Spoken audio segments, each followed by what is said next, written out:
Bonjour à tous, c'est Baptiste de MGK Photographie et aujourd'hui on va parler vacances et photographie. La photographie a une place très importante dans ma vie personnelle comme professionnelle. Entre cette chaîne YouTube, le travail autour de boxe argentique, mes cours, mes formations et les séances photos et les mariages, il n'y a pas une semaine qui passe sans que je prenne des photos, que je parle de photos ou que je fasse des choses en rapport avec la photographie. Quand les vacances arrivent, je me trouve assez rapidement face à un dilemme, puisque j'ai à la fois envie de profiter de mes vacances et de faire un break avec toutes ces activités professionnelles autour de la photographie, et en même temps j'ai envie de profiter de mes vacances pour faire des photos différentes, pour immortaliser des moments perso en famille, et puis pour prendre en photo des destinations et des endroits sur lesquels je me rends pas habituellement, et pour avoir quelque chose de différent dans ma pratique personnelle en photo. Cette année, pour résoudre ce dilemme, j'ai testé quelque chose qui a plutôt bien marché. Je suis parti en emportant avec moi un appareil hyper simple, mon Olympus Pen EE, qui est là-bas, ici, sur cette étagère, et qui est un appareil demi-format très simple, où il n'y a pas du tout de réglage, c'est tout automatique, c'est un fixe focus, donc il n'y a même pas de réglage de mise au point, et c'est vraiment un appareil qui est pas prise de tête. En plus, comme on peut faire 72 images avec une seule pellicule, ça permet de mitrailler un petit peu et de pas emporter avec soi 40 milliards de pellicules. À l'intérieur, j'avais chargé une pellicule de l'Homochrome Purple, donc qui est une pellicule de lomographie qui donne des couleurs un petit peu différentes, qui a pour but d'émuler un petit peu le rendu de la Kodak Aerochrome, qui était une pellicule diapositive qui n'est plus fabriquée et qui coûte aujourd'hui très cher à se procurer. Et je me suis fixé un petit défi. Comme l'appareil est un demi-format, j'ai voulu travailler en diptyque. C'est-à-dire que comme l'appareil prend des photos non pas en 24-36 mais en 18-24, quand on en prend deux photos à côté, on peut facilement créer un diptyque à même le négatif. Avec ce défi, ça signifie que je devais faire deux photos qui se répondent, soit qui soient du même lieu mais avec un point de vue différent, soit qui avaient une thématique similaire, en tout cas deux photos qui avaient un rapport l'une avec l'autre. C'était ainsi un bon compromis entre photos de vacances et continuer de travailler en une pratique un petit peu exigeante, puisque j'avais un appareil simplissime où j'avais pas besoin de faire 15 000 réglages, et en même temps je gardais un lien avec la photo créative et avec une petite pratique photographique en me fixant un petit défi pas trop contraignant à réaliser.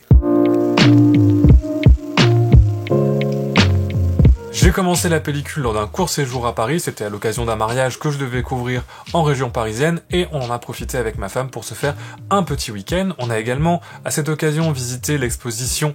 sur Sandyman au Jeu de Paume à Paris, et si tu passes par là, c'est vraiment une exposition photo à aller voir, parce qu'il y a pas mal de tirages assez sensationnels. Quand je passe comme ça par la capitale, j'aime bien flâner sans but pour découvrir des endroits que je connais pas. Je trouve que Paris, c'est vraiment une ville qui encourage à la balade, à la découverte d'endroits un petit peu insolites, et c'est ce qu'on a fait là, sans forcément avoir de destination précise. On s'est bien baladé et je suis assez content des photos qui sont sorties de ce petit séjour.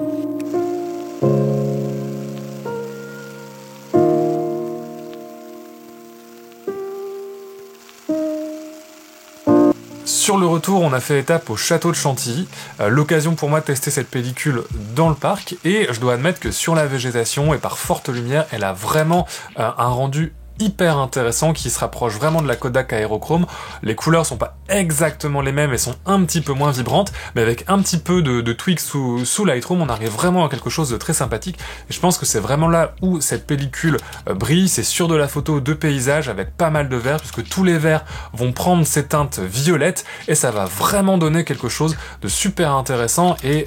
d'assez particulier, un rendu vraiment hors du commun que j'ai vraiment très apprécié. J'ai également profité sur la route pour immortaliser les grandes réalisations architecturales que sont les aires d'autoroute et sublimer un petit peu la pause casse-croûte, la petite pause de conduite par le travail en photo.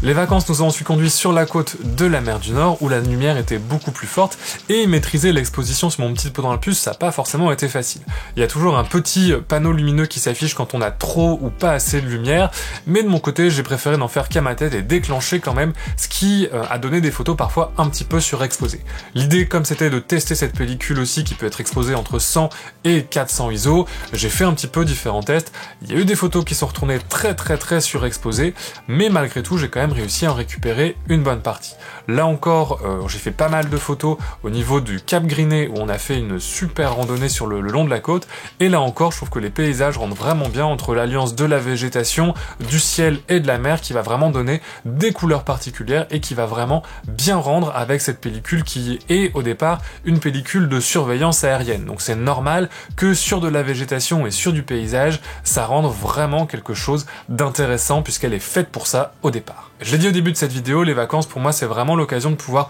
changer de cadre, même si c'est pas très loin. Là je suis à Lille, je suis parti sur le Côte du Nord, c'est à 2 heures de chez moi, donc c'est pas non plus le plus grand voyage, mais ça permet d'essayer des choses différentes. Moi dans mes photos de vacances, j'essaie toujours de faire ressortir l'ambiance, le rythme différent des journées, les lumières qui sont aussi très différentes, ne serait-ce qu'à 2 heures de route entre la ville et la mer, c'est des lumières qui sont tout à fait différentes, des ambiances qui sont tout à fait différentes, et c'est ce que j'essaie de faire dans ma photographie, même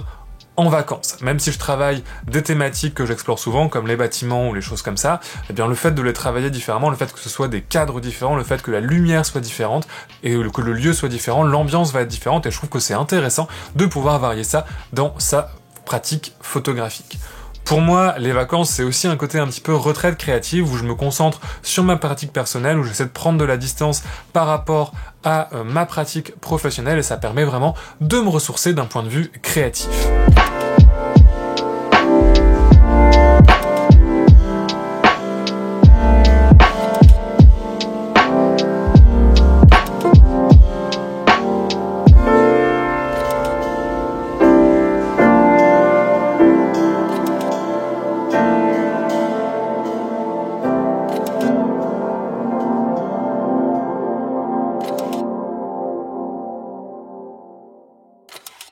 Les vacances en photo, ça permet vraiment de faire un break où seule la pratique personnelle compte, et je m'autorise plus facilement des photos touristiques ou plus simples sans forcément travailler sur des thématiques ou des séries en particulier. J'aime bien aussi tester de nouvelles choses, c'est pour ça que j'avais testé l'allomochrome que j'ai pas forcément l'habitude de tester dans le quotidien. Et puis des fois, c'est vrai que se dire qu'on prend une pellicule un petit peu particulière, un petit peu plus chère, ou avec un rendu colorimétrique différent pour ses vacances, dans un cadre différent, dans un cadre autre que celui qu'on a l'habitude de tester, et ben ça donne un côté un petit peu spécial, et ça donne vraiment ce côté un petit peu exceptionnel à cette pellicule que je trouve assez intéressant, surtout quand on travaille en argentique. C'est vrai que l'argentique c'est vraiment une porte ouverte à l'expérimentation, et quoi de mieux que les vacances pour tester des choses nouvelles dans des lieux nouveaux et des ambiances différentes. J'espère que cette petite vidéo t'aura plu. Je ne sais même pas quel type de format ça pourrait être, c'est une sorte de journal de vacances photographique où je te présente un petit peu ce que j'ai fait. Dis-moi en tout cas si le concept t'a plu. Si c'est le cas, je pourrais refaire ce genre de petite vidéo où je t'explique un petit peu ce que j'ai fait comme photo dans mon quotidien ou dans les séries. C'est pas quelque chose que je fais habituellement parce que c'est vrai que d'habitude je shoot pour une review d'appareil ou alors pour un projet en particulier, et je présente pas forcément les photos que je fais dans mon quotidien. Si ça t'intéresse, eh ben n'hésite pas à me lire dans les commentaires et je ferai ce genre de vidéo un petit peu photo-journal, je sais pas trop comment on pourrait appeler ça, plus souvent. Si tu me découvres avec cette vidéo, tu peux également t'abonner, aller voir dans la description, il y a l'ensemble de mes réseaux sociaux, le projet Box Argentique qui est un projet de plateforme communautaire autour de la photographie argentique, ainsi que mon site internet où tu vas pouvoir retrouver à la fois ma pratique personnelle mais aussi ma pratique professionnelle. Voilà, moi je te dis à la prochaine, d'ici là, bonne photo et bonne fin de vacances.